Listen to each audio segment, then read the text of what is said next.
നമസ്കാരം. ഇന്ത്യ വൻ പ്രാധാന്യമുള്ള ഓപ്പറേഷൻ സിന്ദൂറിനെ കുറിച്ച് ആഗോള മാധ്യമങ്ങളെ അറിയിക്കാൻ തയ്യാറെടുക്കുമ്പോൾ എല്ലാ കണ്ണുകളും രണ്ട് യുവ വനിതാ ഓഫീസർമാരിലാണ് ചെന്ന് പതിച്ചത്. ഇന്ത്യൻ സൈന്യത്തിലെ കേണൽ സോഫിയ ഖുറേഷിയും ഇന്ത്യൻ വ്യോമസേനയിലെ വിംഗ് കമാൻഡറായ വ്യോമിക സിംഗും. വിദേശകാര്യ സെക്രട്ടറി വിക്രം മിസ്രിയോടൊപ്പം ഇവരാണ് അവതരണം നയിച്ചത്. ഓപ്പറേഷന്റെ ആശയവിനിമയ തന്ത്രത്തിൽ മാത്രമല്ല, ഇന്ത്യയുടെ പ്രതിരോധ സേവനങ്ങളിൽ സ്ത്രീകളുടെ വികസിച്ചുകൊണ്ടിരിക്കുന്ന പങ്കിലും അവരുടെ നേതൃത്വം ഒരു നിർണായക നിമിഷം തന്നെയാണ്. ഓപ്പറേഷൻ സിന്ദൂർ ബ്രീഫിംഗിൽ ചുമതല വഹിക്കുന്ന ഇന്ത്യൻ ആർമി ഓഫീസറെ പരിചയപ്പെടാം. സോഫിയ ഖുറേഷി. ആരാണ് സോഫിയ ഖുറേഷി? കേണൽ സോഫിയ ഖുറേഷി വളരെ കാലമായി ധൈര്യത്തിന്റെയും പുരോഗതിയുടെയും പ്രതീകമാണ്. പൂനെയിൽ നടന്ന ഒരു ബഹുരാഷ്ട്ര സൈനികാഭ്യാസമായ എക്സസൈസ് ഫോഴ്സ് 18-ൽ ഇന്ത്യൻ ആർമിയുടെ ഒരു സംഘത്തെ നയിക്കുന്ന ആദ്യത്തെ വനിതാ ഓഫീസർ എന്ന നിലയിൽ അവർ ചരിത്രം സൃഷ്ടിച്ചു. സമാധാന പരിപാലന പ്രവർത്തനങ്ങളിലും മാനുഷിക മൈൻ ആക്ഷനിലും ശ്രദ്ധ കേന്ദ്രീകരിച്ചുകൊണ്ട് 18 രാജ്യങ്ങൾ പങ്കെടുത്ത ഒരു ബഹുരാഷ്ട്ര സൈനിക അഭ്യാസമായിരുന്നു അത്. പാക് അധീന കാശ്മീരിലെ ഭീകര ക്യാമ്പുകൾ ഇന്ത്യ ആക്രമിച്ചതിന് പിന്നാലെ പൂഞ്ചിൽ പാകിസ്ഥാൻ നടത്തിയ ഷെല്ലാക്രമണത്തിൽ 8 പേർ കൊല്ലപ്പെട്ടു. ആ സമയത്ത് പങ്കെടുത്ത 18 സൈനിക സംഘങ്ങളിൽ ഏക വനിതാ നേതാവായിരുന്നു അവർ. 40 അംഗ ഇന്ത്യൻ സംഘത്തെ നയിച്ചു. ഓപ്പറേഷൻ സിന്ദൂറിന് പിന്നിലെ തന്ത്രപ്രധാനമായ സന്ദേശവുമായി അടുത്ത ബന്ധമുള്ള സംഘർഷ പരിഹാരത്തിലും മാനുഷിക ശ്രമങ്ങളിലും സഹകരണം വളർത്തിയെടുക്കുന്നതിലും വൈദഗ്ധ്യം പങ്കിടുന്നതിലും അവരുടെ പങ്ക് നിർണായകമായിരുന്നു. കേണൽ സോഫിയ ഖുറേഷിയെക്കുറിച്ചുള്ള 5 പ്രധാന വസ്തുതകൾ ഇവയാണ്.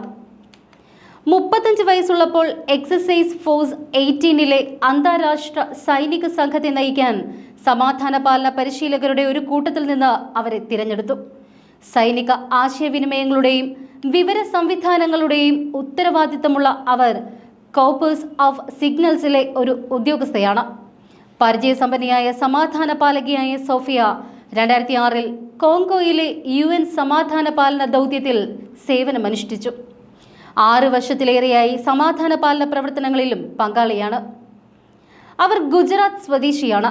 ബയോകെമിസ്ട്രിയിൽ ബിരുദാനന്തര ബിരുദവും നേടിയിട്ടുണ്ട്. കൂടാതെ അവരുടെ സൈനിക മിടുക്കിന് അക്കാദമിക് ശക്തി നൽകുന്നു. സൈനിക സേവനം അവരുടെ രക്തത്തിൽ അലിഞ്ഞു ചേർന്ന ഒരു സൈനിക കുടുംബത്തിൽ നിന്നുമാണ് അവർ വരുന്നത്. അവരുടെ മുത്തച്ഛൻ സേനയിൽ സേവനമനുഷ്ഠിച്ചിരുന്നു. കൂടാതെ അവർ മെക്കനൈസ്ഡ് ഇൻഫൻട്രിയിലെ ഒരു സൈനിക ഉദ്യോഗസ്ഥനെയാണ് വിവാഹം കഴിച്ചിരിക്കുന്നത്. ഓപ്പറേഷൻ സിന്ദൂറിനുമായുള്ള മാധ്യമ സമ്മേളനത്തിന് നേതൃത്വം നൽകാൻ കേണൽ ഖുറേഷിയെ തിരഞ്ഞെടുത്തത് വെറും ആചാരപരമായ ഒരു കാര്യം മാത്രമല്ല, അത് തികച്ചും പ്രതീകാത്മകമായ ഒന്നാണ്. പാകിസ്ഥാനിലെയും പാക് അധീന കാശ്മീരിലെയും തീവ്രവാദ അടിസ്ഥാന സൗകര്യങ്ങൾക്കെതിരായ ഏകോപിത ആക്രമണമായ ഓപ്പറേഷൻ സിന്ദൂറിന് വൈകാരികവും ദേശീയവുമായ പ്രാധാന്യമുണ്ട്. പ്രത്യേകിച്ച് 26 സാധാരണക്കാരുടെ ജീവൻ അപഹരിച്ച പഹൽഗാമിലെ ഭീകരാക്രമണത്തിന് ശേഷം ഇന്ത്യയുടെ വ്യോമാക്രമണങ്ങളെ ചൊല്ലിയുള്ള പ്രതിസന്ധി രൂക്ഷമാകുന്നതിനിടയിൽ ഇന്ത്യ പാകിസ്ഥാൻ വിദേശകാര്യമന്ത്രി മാർക്കോ റൂബിയോ അടിയന്തര ചർച്ചകൾ നടത്തി.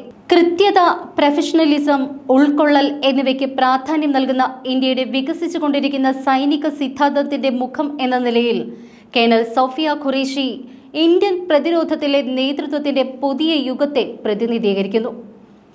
ഇവിടെ തിരിച്ചടിക്കാനുള്ള അവകാശം തന്നെയാണ് ഇന്ത്യ ഉപയോഗിച്ചത്. വിദേശകാര്യ സെക്രട്ടറി വിക്രം മിസ്രിയുടെ വാക്കുകളിൽ ഇത് വ്യക്തമാണ്. പൈശാചികമായ ആക്രമണമായിരുന്നു പഹൽഗാമിൽ നടന്നത്. കുടുംബാംഗങ്ങൾക്ക് മുന്നിൽ ആളുകൾ വെടിയേറ്റു വീണു. ഇന്ത്യക്ക് നേരെയുള്ള ആക്രമണമായിരുന്നു അത്. ടൂറിസം മേഖലയെ നശിപ്പിക്കാനും വർഗീയത പരത്താനുമുള്ള ശ്രമമായിരുന്നു അത്. TRFനെ പോലെയുള്ള സംഘടനകളെ ലഷ്കറും ജെയ്ഷെ മുഹമ്മദും ഉപയോഗിക്കുകയാണ്. ഭീകരരെയും അവരെ ഉപയോഗിക്കുന്നവരെയും നമ്മൾ തിരിച്ചറിഞ്ഞു കഴിഞ്ഞു. അതിർത്തി കടന്നുകൊണ്ടുള്ള ഭീകരവാദത്തെ പാകിസ്ഥാനാണ് ഏറെക്കാലമായി സ്പോൺസർ ചെയ്യുന്നത്. നമ്മൾ നയതന്ത്രപരമായ നടപടികൾ ഏറെ കൈക്കൊണ്ടു. പാകിസ്ഥാൻ അപ്പോഴെല്ലാം വിഷയം വഴിതിരിച്ചു വിടാനാണ് ശ്രമിച്ചത്. ഇന്ത്യക്കെതിരെയുള്ള ആക്രമണങ്ങൾ തടയുക എന്നത് പരമപ്രധാനമായ കാര്യമാണ്. തിരിച്ചടിക്കാനുള്ള അവകാശമാണ് ഇന്ത്യ ഉപയോഗിച്ചത് എന്നും വിദേശകാര്യ സെക്രട്ടറി വിക്രം മിസ്രി പറഞ്ഞു.